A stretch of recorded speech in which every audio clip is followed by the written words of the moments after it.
வாழ்க வளமுடன். மார்ச் 94 அன்பொழியில் வெளிவந்த சுவாமிஜி அவர்களுடைய கருத்து. பொருள்துறையில் போட்டியாலும் போர் அச்சத்தாலும் நெறிபிறழ்ந்த வாழ்க்கையாலும் உலக மக்களது வாழ்வு குழப்பமடைந்துள்ளது.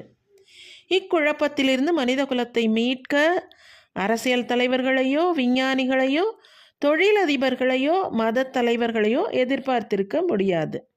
இந்நான்கு துறைகளைச் சேர்ந்த மனித குல தலைவர்களும் ஒரு குழுவினரிடம் மற்றவர்கள் சிக்கிக்கொண்டு அவர்களையே விடுவித்து கொள்ள முடியாத ஒரு புதிரான புரிந்து போக்க முடியாத சிக்கலில் அகப்பட்டு கொண்டு தத்தளித்து கொண்டு இருக்கிறார்கள்.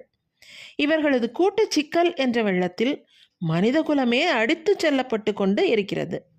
இந்த நிலையில் ஆன்மீக அறிவு வளர்ச்சி ஒன்றுதான் அனைத்துலக மக்களுக்கும் வாழ்வில் ஒளிகாட்டி மனித குலம் உய்ய வழிகாட்ட வல்லது. ஆன்மீக துறையில் போதனை, பயிற்சி, சாதனை, பயன் கண்டு நிறைவு காணும் சோதனை அனைத்தும் ஒன்றிணைந்த நமது கர்மயோக வாழ்க்கை நெறியான மனவளக்கலை உலகில் பரவினால் மனித குலத்தில் இன்றுள்ள குழப்பங்கள் அனைத்தும் நீங்கிவிடும் என்பது திண்ணம். வாழ்க வளமுடன்.